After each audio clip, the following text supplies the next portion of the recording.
Bonjour, bonsoir, tout dépend du moment où vous verrez cette interview. Interview dans le projet d'interview 108 femmes qui osent leurs rêves en action. Aujourd'hui, je reçois Muriel avec une grande, grande joie. Nous avons échangé en off et franchement, ça va être pite. Moi, je vous le dis. Donc, je suis super contente de t'accueillir, Muriel. Merci d'être là dans ce projet extraordinaire qui m'a aspiré. Voilà, pourquoi je fais ça? Je ne sais pas. En tout cas, 108 femmes, chiffre magique de l'union du féminin et du masculin, incarné dans une femme qui a envie de réveiller de son rêve, de suivre son rêve, ses aspirations, ses tripes. Donc voilà, je te laisse te présenter, Muriel, et ben pour ceux qui ne te connaissent pas. Et puis peut-être aussi pour ceux qui te connaissent, et peut-être que tu vas parler de toi d'une manière que peut-être ils ne savent pas, ou tu peux les surprendre, on ne sait jamais. Donc je te laisse la parole. Merci d'être là. Ben, merci à toi Bénédicte, j'adore. J'adore ton univers, je t'adore Bénédicte. Merci, merci pour cette, opportunité, cette occasion que tu m'as proposée. On se connaît depuis, quelques jours, pour ne pas dire 2 jours. Hem et et là, on vient de partager un moment, juste avant. C'était juste, je sais pas quoi vous dire. En tout cas, dans cette, reliance avec, Bénédicte, il y a une communion, une célébration de la vie, j'adore. Donc c'est aussi ça que j'ai envie de partager, je crois, et il n'y a pas de hasard, ou dans le sens, la vie nous emmène, les personnes, les contextes, qui résonnent avec ce que nous sommes, ce qui habite, en nous, et c'est là aussi où je partage et où je parle. Hem et à grâce ou avec cette joie d'être en vie, je vais le dire comme ça, ou d'être la vie, puisque je me vis en étant à la fois la vie et à la fois ce que j'appelle cette interface humaine, qui apparaît. En tout cas, ce qui m'amène ici, à vous partager, le précieux, je l'appelle vraiment le précieux de l'existence, en tout cas de ce qui m'a, heu, j'allais dire traversé, mais de tout ce chemin. Aujourd'hui, j'ai un mode de vie nomade. Je vis avec mon sac à dos. Et ça, la vie l'a orchestré, en fait, je crois depuis toujours. Quand j'étais enfant, je rêvais de voyages, sans que, on va dire, vraiment les gens voyagent autour de moi. J'avais une grand-mère qui voyageait, et elle voyageait avec le club du troisième âge, donc elle a commencé à voyager, elle avait 60 ans, et quand elle revenait, moi j'étais, aux aguets de, déjà la carte postale qu'on allait recevoir ou qu'on avait reçue. Des fois, on la recevait après son retour, hein, parce qu'elle partait, aux Canaries, le temps que ça arrive, je me rappelle. La grand-mère, on la voyait, puis la carte postale arrivait après. Elle arrivait avec des petits souvenirs. Rien que les petits souvenirs, déjà, c'était un voyage, parce que c'était exotique. Donc il y avait Ouais, un appel de l'exotisme, de l'ailleurs, en fait, du je ne sais pas, je ne connais pas, j'ai envie de découvrir.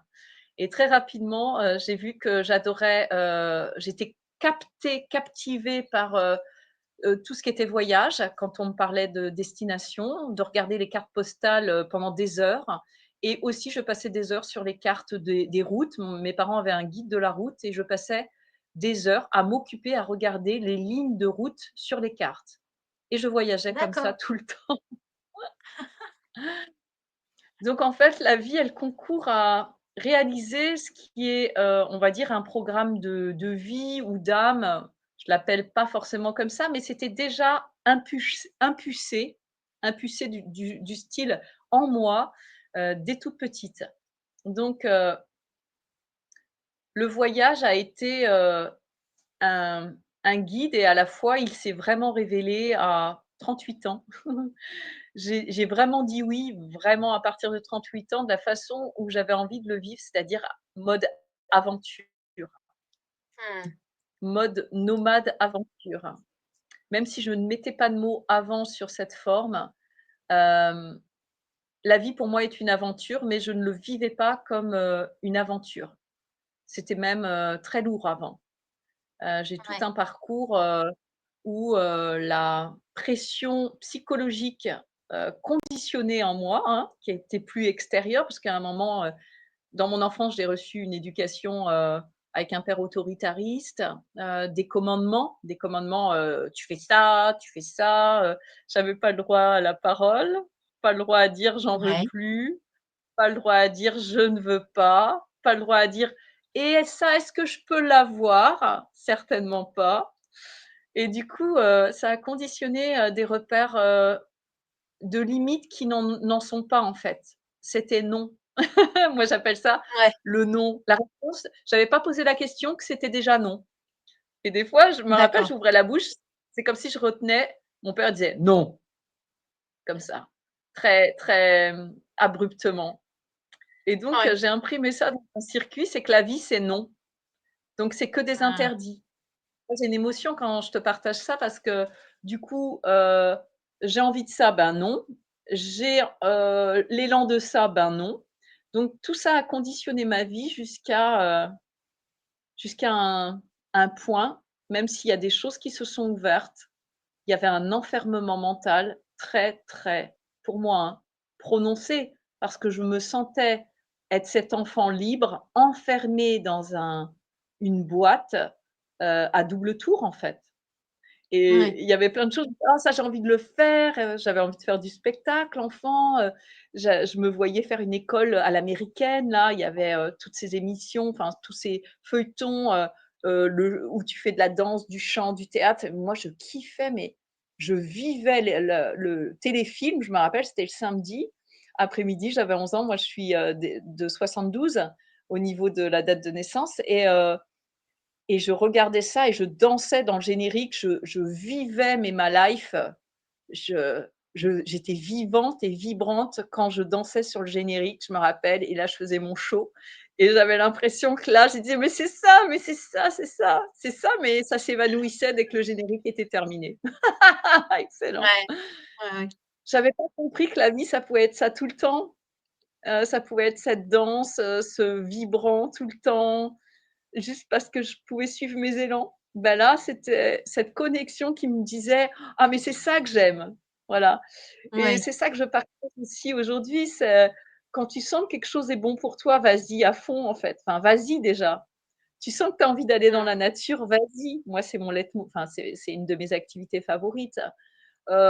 Tu sens que tu as besoin, de te nourrir de certaines couleurs, ben, porte ces couleurs ou mets-les autour de toi parce que c'est nourrissant. Moi, j'adore tout ce qui est géométrie, on va dire sacré, tout ce qui est de la forme, de l'harmonie, de la, géométrie, harmonieuse. Ça me nourrit, mais je suis absorbée, en fait. Si je regarde une fleur dans sa création, dans sa manifestation, dans sa création, je peux rester des minutes en me disant juste d'ailleurs ça dit en moi: «Waouh!» Ça dit «waouh» et c'est tout ça que Une belle je vibre. présentation, une magnifique présentation. Génial. En tout cas, c'est très joyeux et en même temps, j'entends qu'il y a eu l'appel de l'enfance hein, qui était là. C'est ça la vie, c'est joyeux, c'est la danse, c'est le show. Je regarde tout, j'ai envie de voyager. Puis il y a eu une coupure et puis une sorte la Belle au bois dormant qui s'endort. Et puis il y a eu un réveil qui t'a amené là où tu es maintenant. Je trouve ça très intéressant que tu viennes parler de ça ici parce que je pense qu'il y a beaucoup de femmes qui se sont endormies avec leurs rêves d'enfant, qui se sont oubliées à travers peut-être la vie de famille ou les injonctions parentales ou de la société et qui se disent mais mon Dieu, est-ce ça la vie? Et qui a cet appel en ce moment à vouloir retrouver ce rêve d'enfant. Et souvent, je pose la question aux femmes, eh ben, est-ce que toi, tu as toujours rêvé et tu as réalisé tes rêves? Il y a cette team-là, hein. Il y a ceux qui font et qui rêvent et qui font. Les nouvelles générations ont tendance à être un petit peu comme ça. Et puis, il y a la génération de celles qui se sont calquées dans les injonctions familiales, mais trop un peu de boulot dodo. Et puis, à un moment donné, il y a un événement de la vie qui fait que ça se réveille et non, là, il faut que je réponde à mon appel intérieur. Et puis, il y a la troisième team. Il y en a peut-être d'autres, hein, mais pour l'instant, j'en suis à trois. il y a celles qui ont réalisé leur rêve, mais qui s'en sont même pas aperçues, qui n'ont pas mis de conscience de ça. Moi, je fais partie de cette team-là, hein. Parce que quand je regarde ce que j'ai fait, je me dis, en fait, j'ai réalisé plein de rêves, mais j'ai pas pris conscience que je les avais réalisés. Et donc, toi, de quelle team tu te sens? Il me semble que c'est peut-être la team je me suis oubliée et je me réveille. La team 2, je dirais. Est-ce que c'est bien ça? Ouais, c'est carrément ça, c'est la belle au bois dormant qui a, après 3 ans d'état dépressif, vraiment s'est réveillée miraculeusement, miraculeusement, hein, le miracle de la vie, magiquement et miraculeusement. J'adore, ces 2 mots parce que pour moi, c'est la vie pure. La vie est un miracle et la vie est magique et à ce moment-là, de vraiment une dépression, enfin une dépression dans le sens, noirceur, angoisse de mort et envie de me suicider tous les jours, c'est comment je peux me suicider aujourd'hui, en fait? Et il y avait cet appel de la vie qui était là. Tant que je vois la petite lumière quand je ferme les yeux dans mon crâne, c'est que je suis vivante et j'entendais: Ne la perds pas de vue, ne la perds pas de vue», en fait. Tant que ça, je le vois, c'est que la lumière est là, j'entendais. Je trouve ça incroyable cette histoire. Donc, Ah je fais ouais, partie ouais, de la ouais. ouais. Donc, il y a eu un gros oubli et un réveil. Je suis sortie de 3 ans d'état dépressif en 3 heures et ça, c'est un miracle que je n'explique pas. Mais je n'ai pas fait de thérapie, mais à ce moment-là, tout mon être s'est réveillé en 3 heures. Je peux exprimer, je pense, ce que c'est parce que ça va résonner dans ton contexte, de profession, de clown et cetera. Est-ce que je peux le partager? Oui, oui, bien sûr, vas-y. Donc dans cette, période d'état dépressif, j'en étais, on va dire, à ma troisième année, on va le dire, je vais le dire comme ça parce que c'est le cas. J'entends Dieu, la petite voix en moi qui dit, «Tu vas faire un spectacle» et j'entends le Mmh. mental qui lui dit: «Tu as pas vu dans quel état on est, on va rien faire du tout». Donc la petite voix c'est comme on dit, elle a rebroussé chemin, elle s'est tue et la petite voix est revenue 3, 4 jours après, mais là, elle a parlé fort. «Tu Ouais, vas faire un spectacle» et j'entends, hein, en moi, ça disait, comme un ordre: «Tu vas faire un spectacle». Et là, je savais que c'était vrai, en fait. Je savais que là, il y avait pas une injonction, il y avait un commandement divin qui me guidait. Et donc j'ai dit oui à cette voix et je me suis laissée guider, puisque dans ces cas-là, la vie me guidait et j'ai dit: «Ben», comme je faisais du théâtre d'impro, j'ai dit: «Ben, la seule idée qui m'est venue, c'est, ben, je vais aller voir mon prof et puis je vais lui en parler» et c'est ce que j'ai fait. Je suis allée le voir, je lui ai dit bonjour, en arrivant à l'atelier et je lui dis la phrase que Dieu m'avait dit, d'une façon en disant, «Je voudrais faire un spectacle». Je lui ai juste dit: «Bonjour, Lou», il s'appelait Lou et «Je voudrais faire un spectacle». Il m'a regardé sérieusement, il m'a dit: «Je te donne réponse la semaine prochaine». «OK, je te donne réponse la semaine prochaine» et là, je la fais court. Déjà là, j'y ai même pas cru parce que je me dis: «Putain, il me prend au sérieux en plus, moi j'ai juste suivi la voix, quoi». Je me suis pas dit: «Je vais faire un spectacle moi». Non, j'ai suivi la voix qui disait: «Je vais faire un spectacle». Donc je suis le commandement et apparemment le scénario, c'est pas celui que j'ai imaginé, c'est OK, tu vois? Et la semaine d'après, je me repointe devant lui, je ne lui dis rien, je dis: «Bonjour» et là il me regarde, il me dit: «C'est OK pour ton spectacle. On y va ensemble». Et comme lui, il mettait en scène, des personnes, en one woman show, des nouveaux talents et que il avait multicasquettes, donc je m'étais adressée à la bonne personne, en fait et on a ouais. monté ça pendant 1 an et demi. Ah oui, alors après il me dit: «On se verra quand je suis dispo». On s'est vu 1 mois et demi après, il était dispo et pendant cet entretien chez lui, je me suis dit, mon mental disait: «Mais dans quelle merde tu t'es mis? On n'a aucune idée de spectacle, on a juste suivi la voix et là, on n'est pas dans la merde» et j'entendais ça, tu vois? «On n'est pas dans la merde, mais qu'est-ce que je vais lui raconter? J'ai même pas une idée». Mais lui, il savait pas et comme j'étais super bonne en théâtre d'impro, j'étais la première à lever la main et à être sur scène tout le temps. Donc lui, il se faisait aucun doute, il savait le potentiel que j'avais.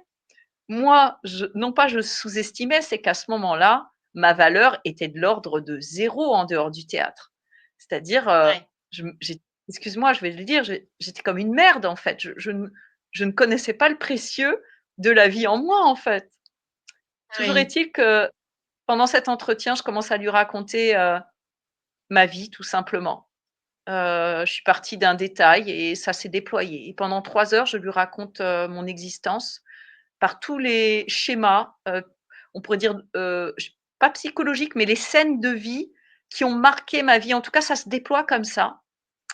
Et au bout Ouais. de 2 heures et quelques, parce que après il s'est passé d'autres choses, il me dit: «C'est bon, on le tient». Et je dis: «Mais on tient quoi?»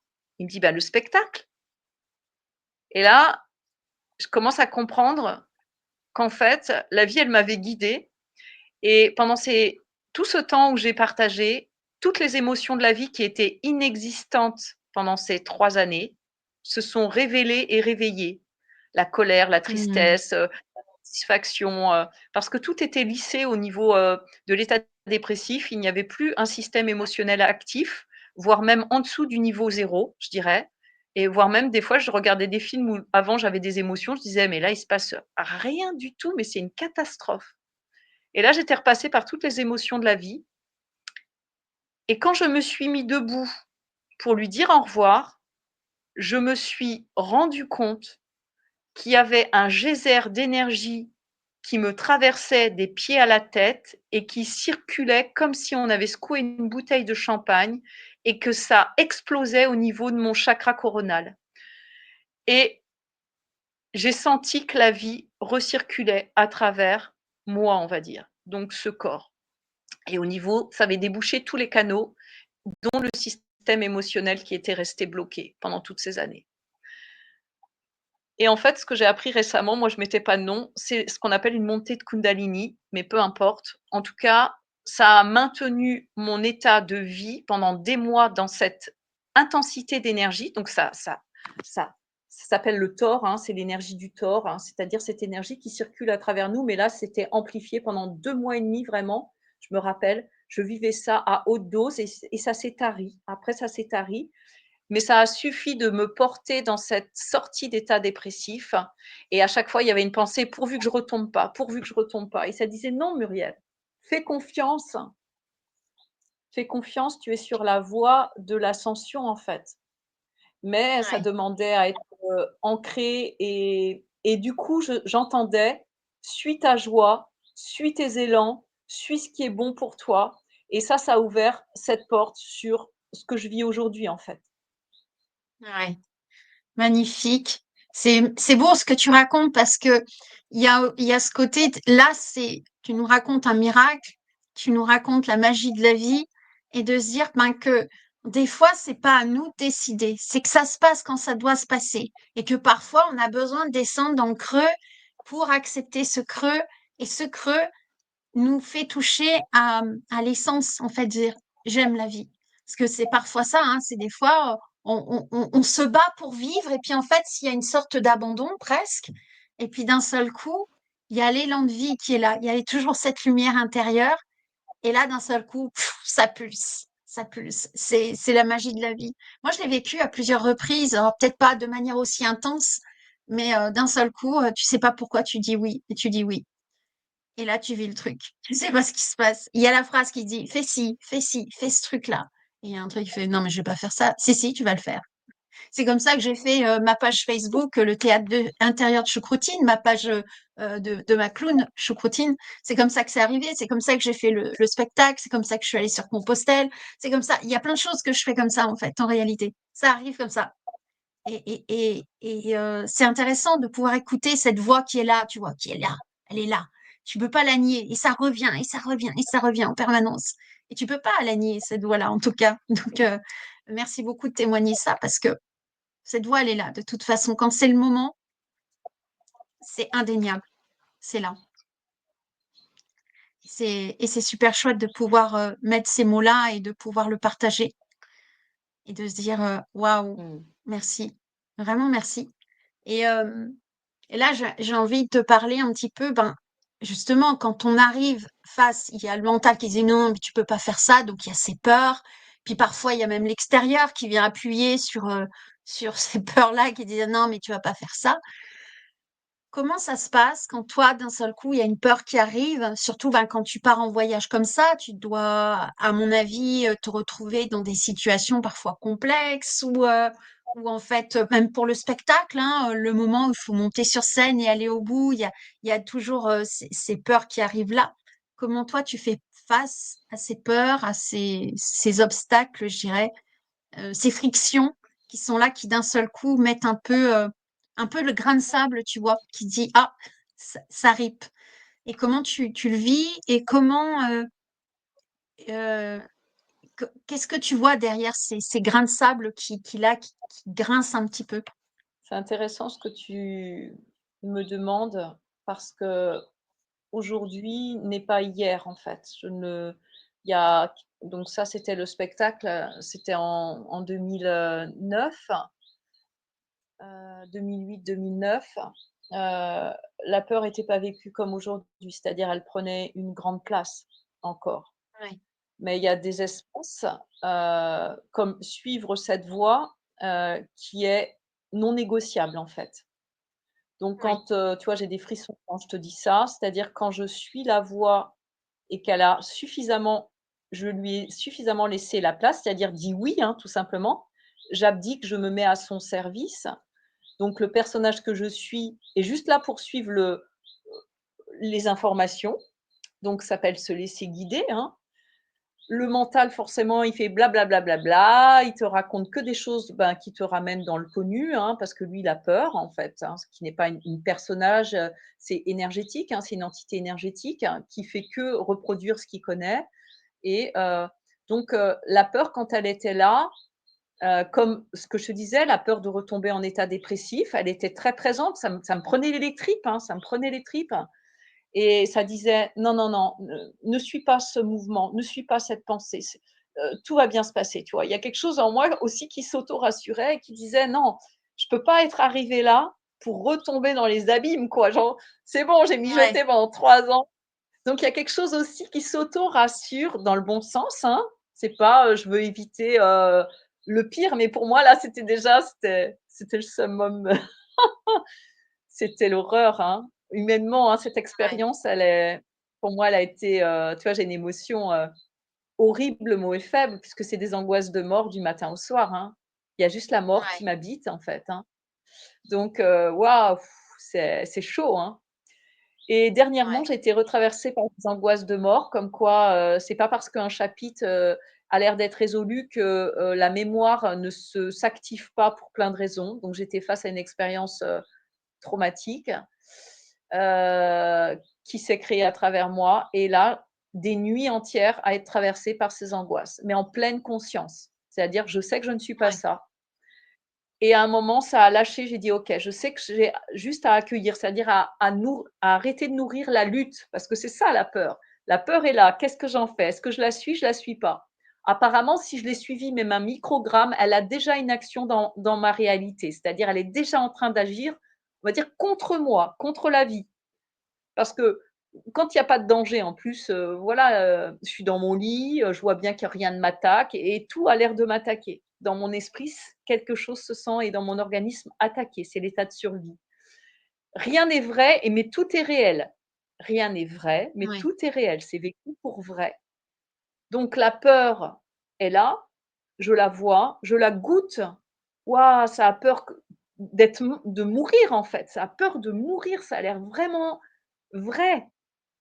Et là, je dis juste: «OK, je sais que j'ai qu'une seule chose à faire, à abandonner, on va dire toute résistance, même à la résistance». C'est-à-dire j'ouvre grand le oui, OK, c'est là, j'accueille. Et là, je me vois et je dis: «J'ouvre les bras comme le Christ a fait sur la croix et je laisse être cette énergie qui n'a qu'une envie, c'est de s'exprimer à travers moi. C'est une expression, c'est un théâtre. Donc si je bloque ce théâtre, déjà je vais le renforcer et comme je n'ai pas apparemment la capacité de switcher, de switcher dans un autre espace-temps, dans un autre univers que je peux créer dans l'instant, apparemment je n'ai pas cette capacité, donc le seul c'est d'accueillir à 100 ce qui est là. Donc Ouais. de dire oui à la mais que cette peur s'abandonne elle-même à ce que je suis en train de vivre. Et du coup, il y a plus de peur, il y a je vis 100 la situation qui m'est donnée de vivre là, maintenant. Et du coup, je Mmh. fusionne avec l'expérience. Donc c'est ça, la peur, c'est: est-ce que je peux aujourd'hui juste la laisser, elle m'informe, je regarde, est-ce que c'est vrai, c'est pas vrai? Donc elle est rarement, il y a pas de danger de mort, donc elle est rarement vraie, en fait. Donc elle m'informe contre la vie qui circule en moi, pour m'informer qu'il y a un danger potentiel. Donc maintenant tout ça c'est vu, mais est-ce que je nourris cette peur? Le moins possible aujourd'hui, le moins Ouais. possible. C'est marrant parce que en ce moment, j'ai l'impression de vivre cette expérience aussi où je vis une expérience, par exemple, en ce moment, je suis en train de vivre l'imperfection et il y a un moment donné, ça m'arrive d'être désagréable. Et il y a un truc qui dit, ah mon Dieu, je suis désagréable. Et après, bon ben, le désagréable est passé. Et là, il y a une sorte de culpabilité qui arrive et qui dit, ah, j'ai été désagréable et tout. Et il y a une sorte de, mon Dieu, mais quelle horreur. Et d'un seul coup, il y a un truc qui fait, ben, baigne dans la culpabilité de pas avoir été agréable, de pas de dire, oh, mon Dieu, de pas chercher de raison, mais de vivre pleinement, tu vois, d'être dans le vécu de l'instant, de ce qui se passe, de le goûter comme une texture et de se dire, tiens, Mmh. c'est un parfum qui se vit. Je dis pas que j'ai envie de le vivre de manière très régulière, c'est voilà, mais je le goûte et je dis tiens, ouais, ce parfum, je le goûte pas, qu'est-ce que j'en fais? Et c'est un petit peu ça, tu vois. Et en même temps, c'est de se laisser imprégner complètement et de s'offrir complètement à cette expérience qui est là dans l'instant. Et j'aime beaucoup ce que tu partages, à lutter Mmh. contre il faut que je sois comme ci, il faut que je sois comme ça, il faut que ci, il faut que ça. Et il y a une sorte de vouloir contrôle et de maîtrise de ce qui se vit en nous, alors qu'en fait, on a juste besoin de se déposer à l'intérieur. Et voilà, tu as de la visite. La visite, c'est le chat qui a fait tomber quelque chose et je voudrais aller le ramasser. Je m'absente un instant et je reviens. Ça fait partie du sketch, toutes ces imperfections là, comme on parlait d'ailleurs avant de commencer notre partage.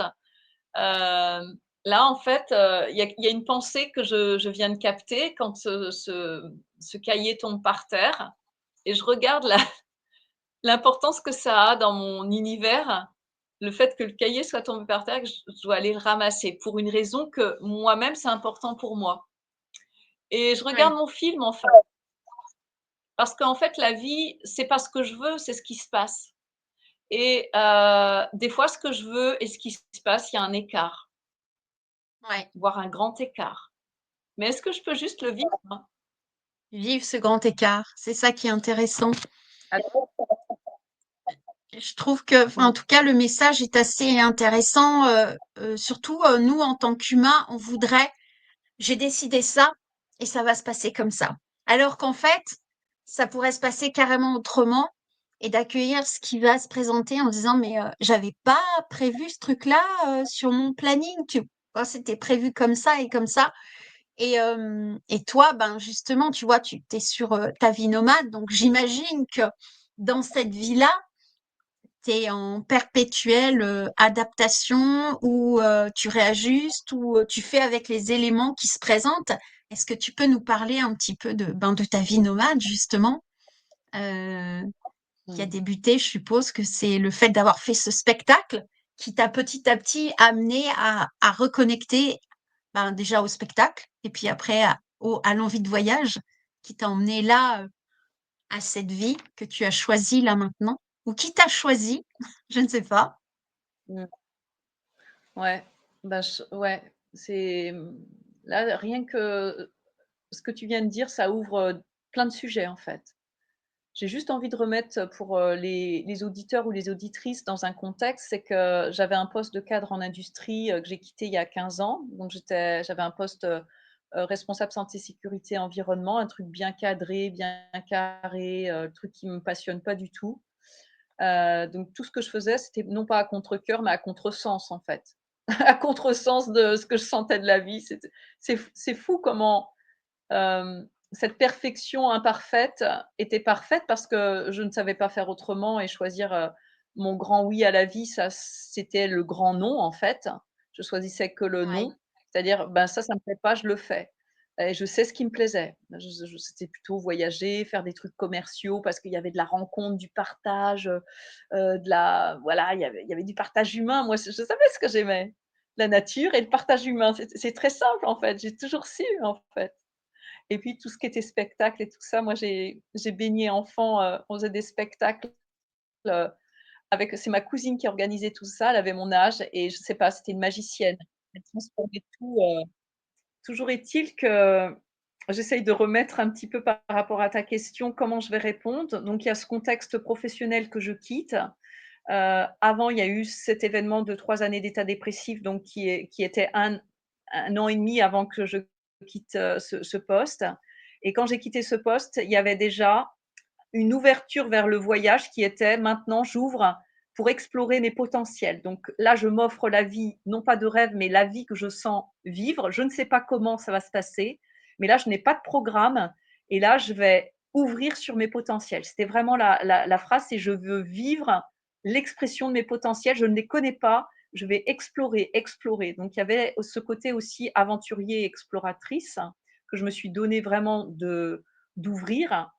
Hem, Grâce à cet, événement que j'ai nommé là de magique, transformateur, où je voilà, où je moi je c'est ma résurrection. J'ai ressuscité, hein, vraiment au sens premier. ouais, Je suis passée de la non-vie à la vie, comme ça voilà, on a pas un claquement de doigts, mais la vie m'a vraiment réveillée et du coup, ça a ouvert, et reconnecté à qu'est-ce qui vit en moi, en fait? Petit à petit, ouais, j'ai compris que la vie, elle m'emmenait sur mes rêves que j'avais enfouis. Je ne savais même pas qu'ils étaient là. Je savais même plus qu'ils étaient là et en fait, quand j'ai quitté mon poste de cadre en 2010, c'était la journée de la femme, le 8 mars, c'était la première journée de libération. Je l'appelais ma journée de libération. C'était pas fait exprès, mais la vie m'a offert ce cadeau.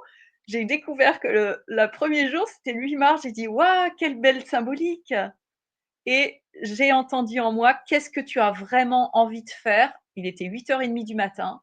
Je sais même pas si j'avais déjeuné et je dis et j'entends donc: «Qu'est-ce que tu as vraiment envie de faire là, maintenant, ce matin?» Et ça a dit, ça a même pas dit, ça a chaussé mes chaussures de randonnée et je suis sortie de suite dehors. Ça a même pas réfléchi. Et c'est ce que j'ai fait ah tous les ouais, matins, on pourrait dire jusqu'à aujourd'hui, mais il y a eu des autres moments où je pouvais pas parce que ma santé me le permettait pas.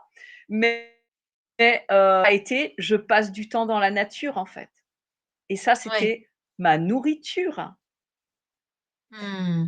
Donc, revenir à l'essentiel ou même là, l'exploration de mes potentiels, bah, d'exploratrice, mon potentiel, c'est exploratrice. Alors là, moi, j'étais mais heureuse. J'ai passé, je crois, le premier jour 2 ou 3 heures le matin au lieu d'aller au travail. Vous imaginez? À l'époque, pour moi, ça semblait surréaliste. Là, je suis libre, je fais ce que je veux de ma vie parce que je m'étais enfermée dans un schéma où je faisais pas ce que je voulais et là, enfin, je me disais: «Oui, mais c'est énorme, en fait». Ouais, magnifique et là, j'ai envie de te demander parce que je vois que tu es dans cette vie-là, en tout cas, tu t'es lancé, tu t'es dit un grand oui après avoir dit des non pendant des années, avoir suivi les injonctions du non.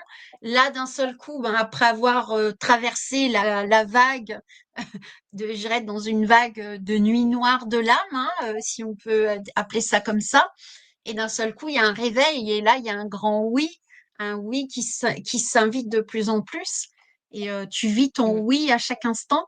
Un oui pour toi, un oui pour la vie, un oui pour l'énergie vitale qui est à l'intérieur de toi et qui se nourrit dans la nature, en fait.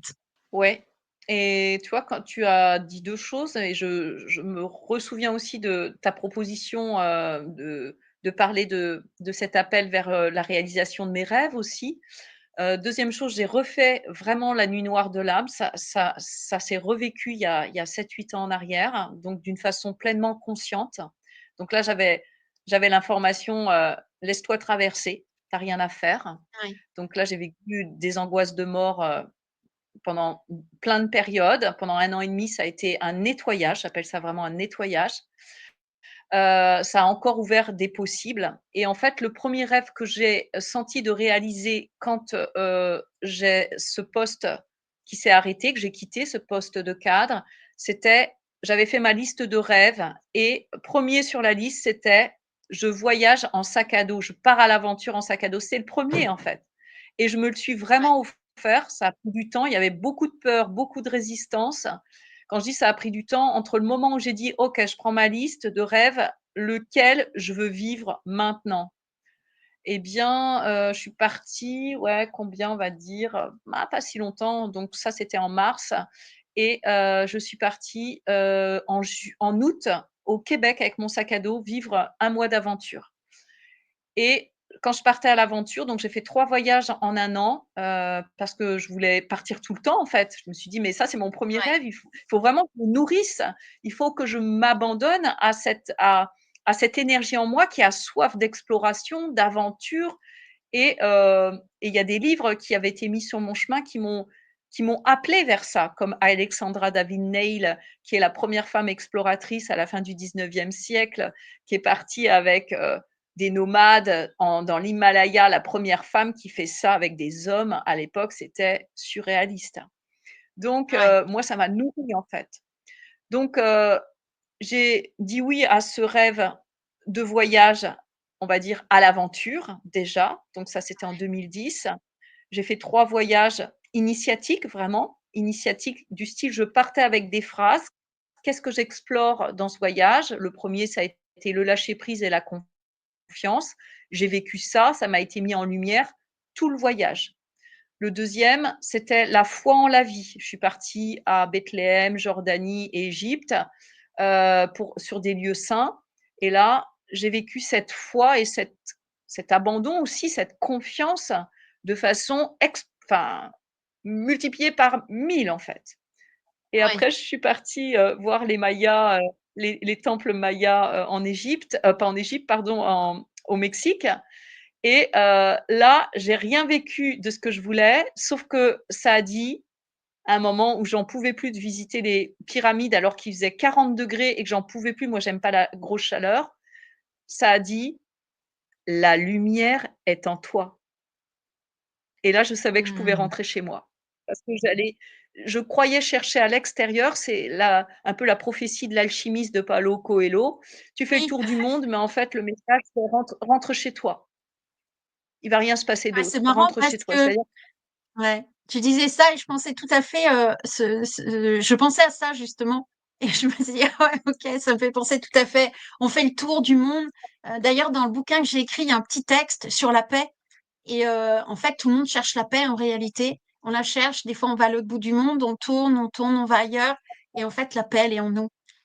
On peut faire le tour des mondes dans ce texte-là que j'avais capté et on peut faire le tour du monde, mais en fait, la paix, elle est en nous.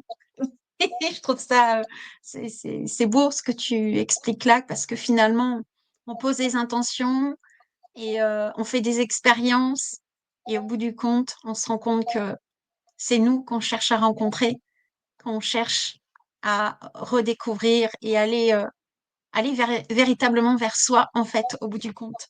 On croit que c'est autre chose, mais il y a que nous qu'on cherche, que nous cherchons, en fait, en définitive. Donc, merci. Merci pour ce partage parce que c'est précieux. C'est précieux mmh. d'entendre une voyageuse comme toi qui a fait des voyages et qui est partie et qui cherche et qu'en fait, le message, c'est revenir à soi, en fait, au bout du compte.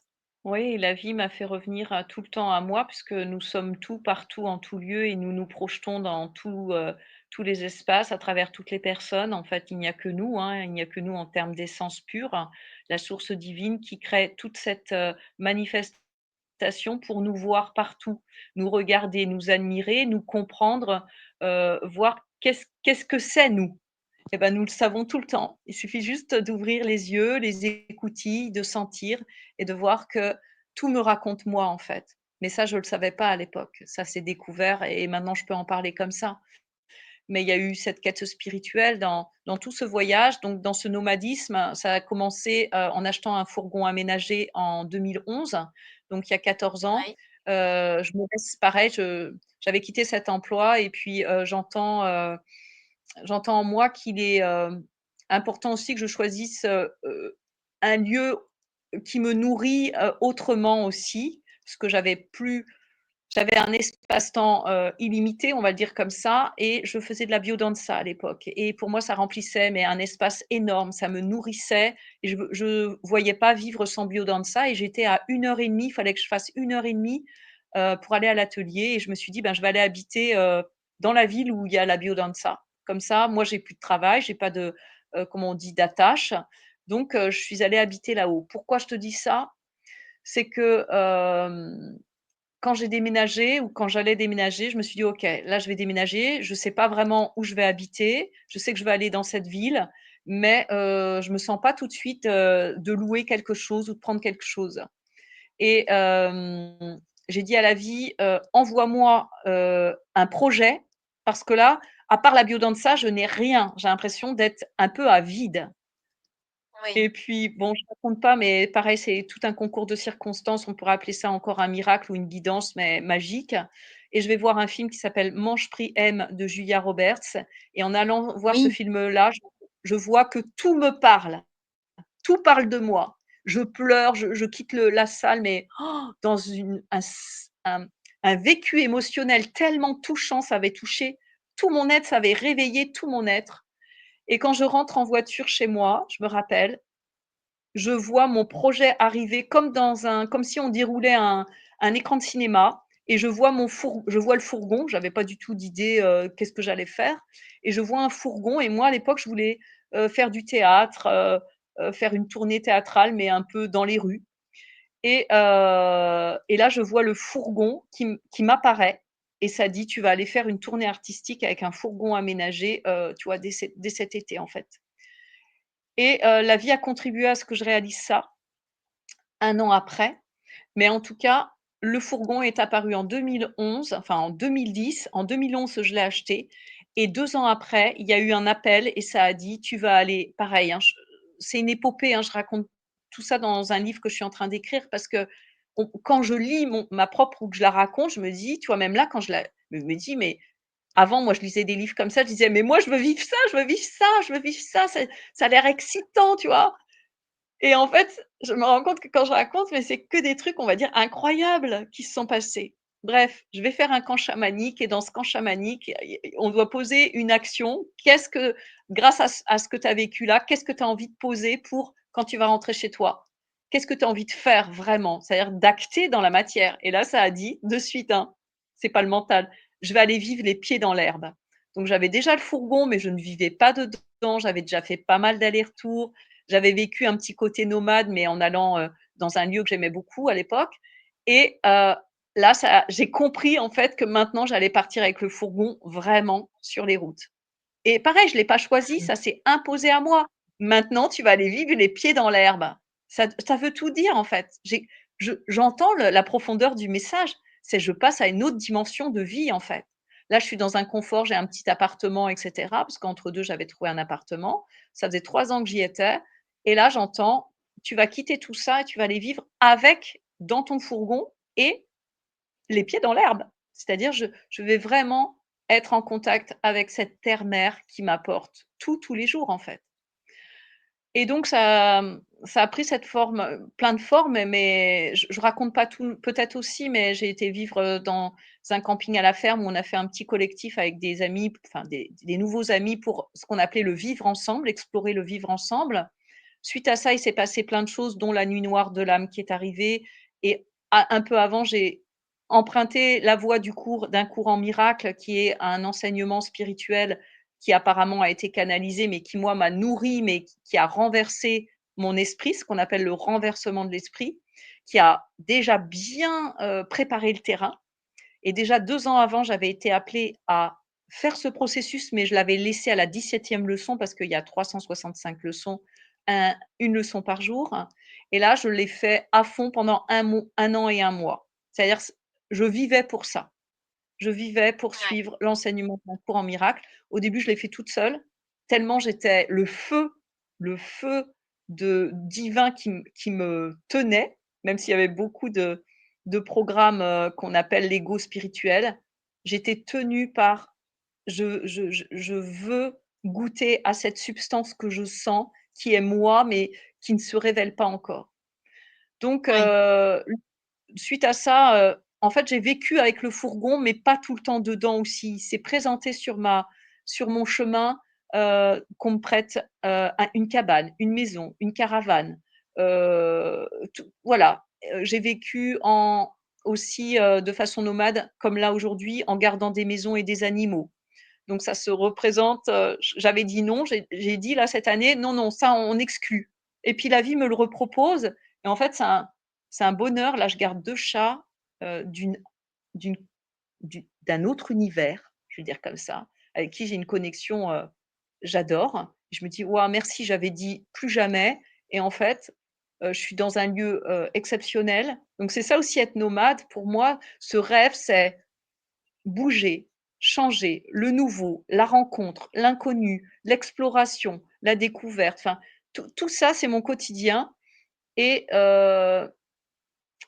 ça me nourrit, en fait. Ça nourrit, en tout cas, l'aventurière en moi, ce côté humain et divin à la fois, puisque l'inconnu, c'est notre nature et là, moi, je le vis, c'est vrai, à haute dose. C'est-à-dire qu'il y a des gens, même 1 gramme de ce que je vis, ils ne pourraient pas. Il y en a d'autres qui le vivent puissance 1000 par rapport à moi. C'est-à-dire moi, c'est on pourrait dire mais il n'y a pas de comparaison. Dans mon univers, ce que je vis est mon ordinaire.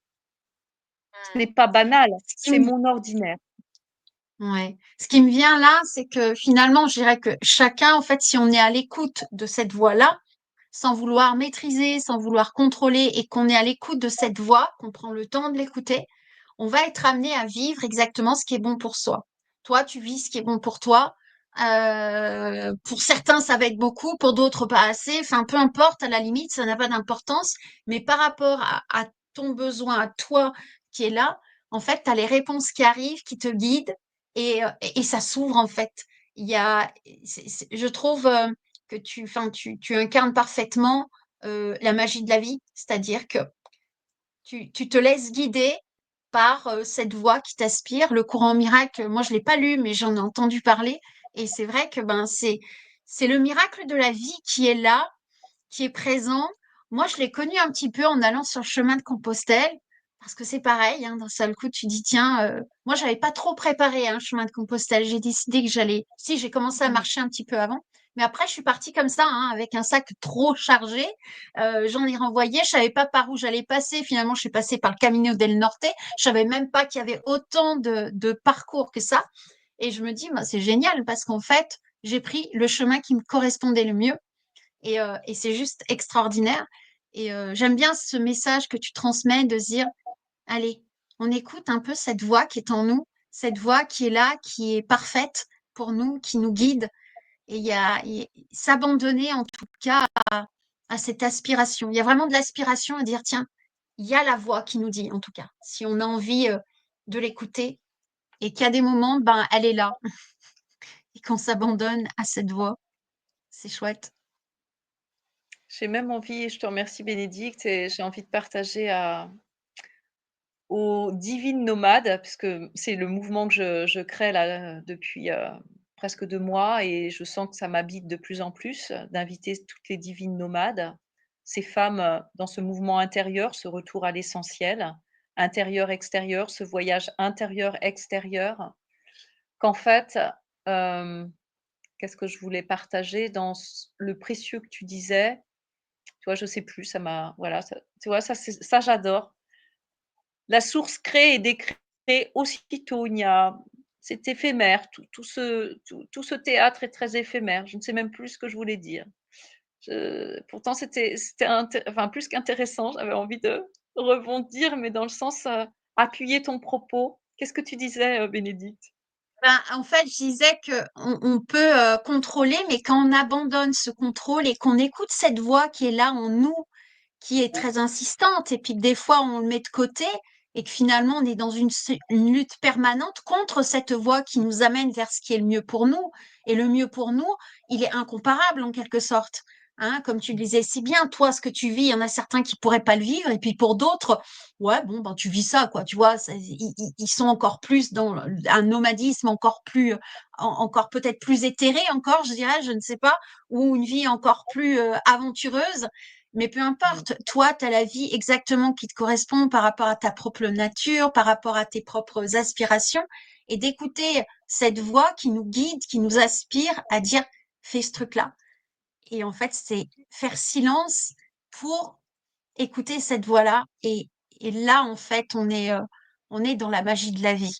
Ouais et voilà, c'est ce que je voulais, enfin, donner cette phrase qui va te parler. Quand je dis «te», toi qui m'écoutes, Dieu nous parle toute la journée, mais est-ce que je l'écoute? Dieu me parle toute la journée, il ne fait que ça, à travers l'oiseau, la branche, tout est moi. Mais est-ce que j'entends son chant? Est-ce que j'entends sa voix? Est-ce que j'entends son silence? Parce que tout part du silence. Donc dans ce silence qui est là tout le temps, quoi que je fasse, quoi que je pense, quand je retourne à ce silence, est-ce que je peux entendre la vie, Dieu, parler? Est-ce que je peux l'entendre m'informer? Parce qu'il m'inspire, mais il m'informe tout le temps. Fais ci, gauche, droite, arrête, assez. C'est très clair. La voix de Dieu est très simple, toujours simplicité. Dès que c'est compliqué, c'est pas Dieu qui te parle, hein, c'est pas possible. Ouais, tu devrais faire ça parce que c'est mieux. C'est la voix du mental. Donc le mental n'a aucune vérité, il t'amène que vers du connu. Donc tu vas reproduire des schémas que tu connais pour rassurer ton système. Donc lui, l'état de survie, il en veut pas. Mais Dieu, lui, il n'est pas dans un état de survie, il est dans un état de vie pure. Et tu es Dieu. Donc quand tu te reconnectes à ton essence, la voix de Dieu est, on va dire, présente au quotidien. Moi, je sais quand je l'écoute pas.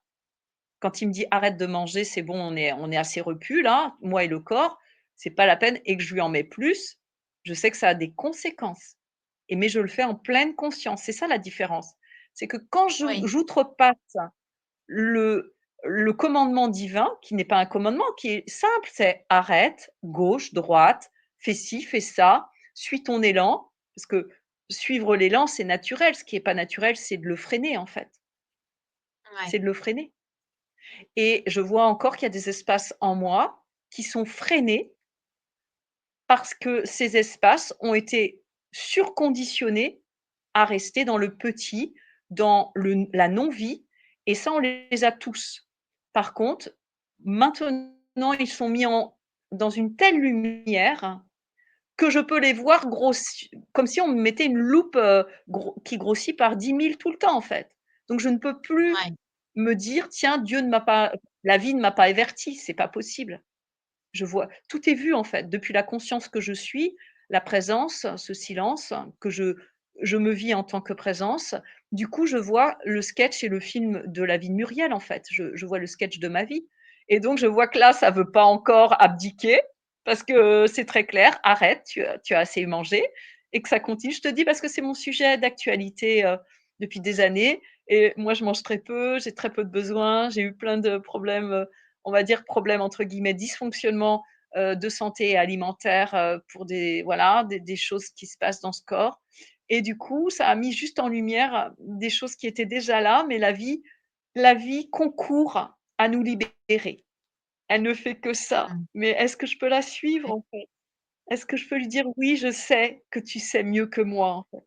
Après, il y a des moments, tu vois, enfin, au fond de moi, je sais que on sait quand dans la direction on a besoin d'aller, on sait ce qu'on a besoin de vivre, on sait quand quelque chose va se terminer, on le sait quand on n'est pas dans le juste, on le sait.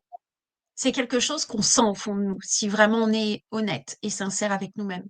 Par contre, il y a des moments, on sait qu'on doit aller dans cette direction, mais il y a le temps de d'incubation, tu vois, il y a le temps où ça a besoin de descendre, ça a besoin de s'installer, ça a besoin de se sécuriser aussi. Et à ce moment-là, quand c'est sécure, quand on se sent prêt, eh ben ça peut aller. Et puis d'une personne à l'autre, ça sera différent. Mais je pense qu'il y a aussi accepter ces moments de peut-être de latence, ces moments où peut-être que ça résiste un peu, parce qu'il y a le jeu de la résistance aussi qui peut être super intéressante. Et que parce qu'il y a aussi nous et il y a aussi autour de nous. Alors bien sûr, hein, nous et autour de nous, c'est la même chose, mais en même temps, on interfère dans la vie des autres. Et il y a cette sensation que parfois, nous, on est peut-être prêts, mais peut-être que autour de nous, les gens sont pas encore prêts.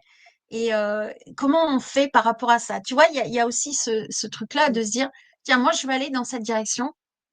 Et puis, en fait, je me sens prête, mais il y a de la résistance. Et en même temps, il y a Mmh. tout autour de nous. Il y a, est-ce que je pense qu'à moi? Est-ce que je pense, tu sais, c'est de trouver la juste posture et de se dire, est-ce que je suis prête à vivre ce truc-là?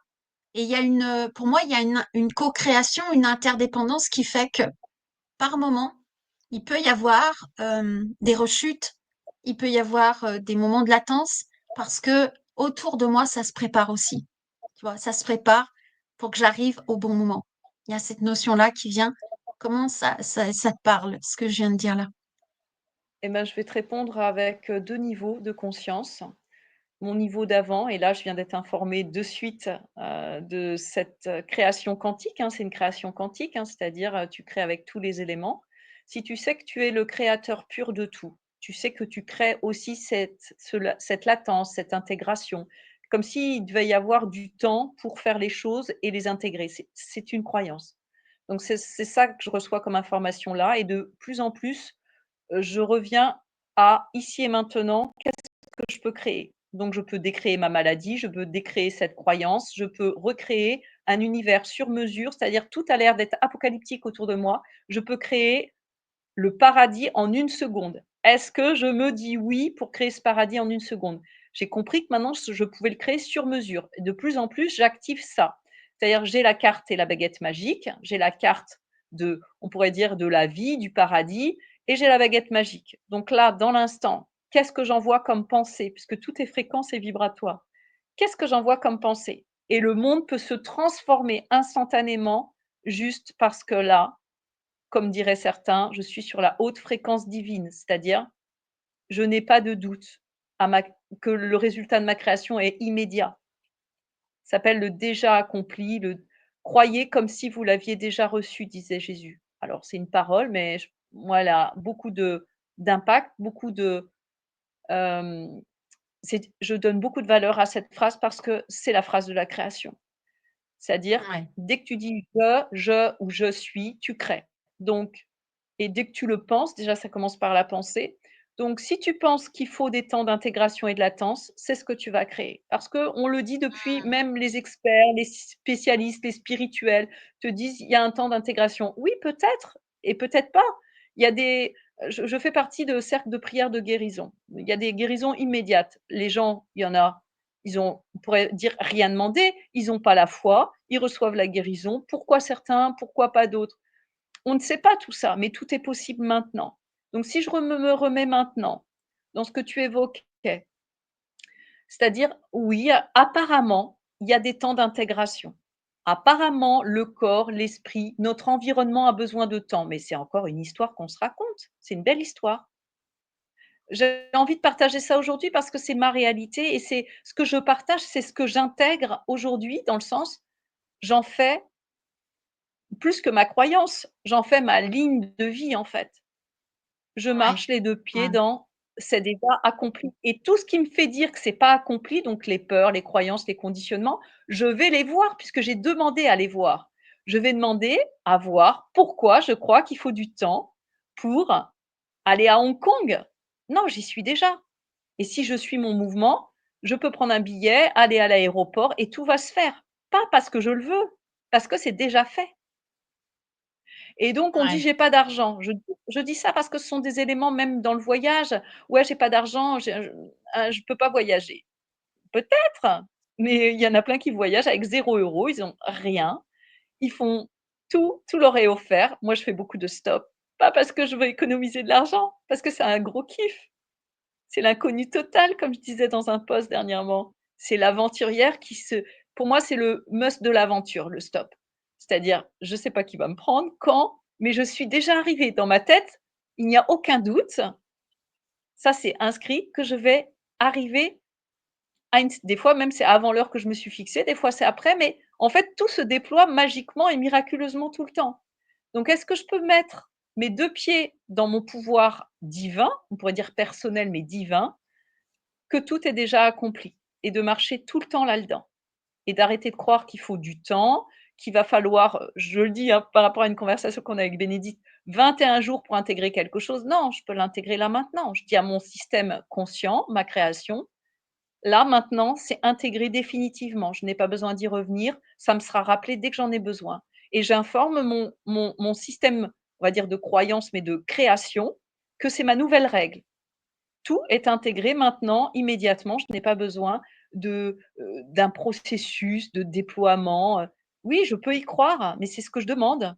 Je demande du temps entre moi et ma création. Ma création est toujours immédiate. Mais est-ce que je le vis maintenant? Souvent non. Et c'est ça on Ouais. a tellement de croyances qui nous séparent de notre création, puisque tout est là, hein. On sait que tout existe, tout ce que je veux, tout ce que je perçois comme un désir, un rêve et tout ça est déjà créé, sinon j'y penserais pas. Je pourrais pas être le créateur d'un truc qui n'existe pas. Dans l'univers, on va dire quantique dans lequel nous vivons en tant qu'interface humaine, être humain, tout existe déjà. Et quand on parle d'argent, on fabrique pas de l'argent, en fait.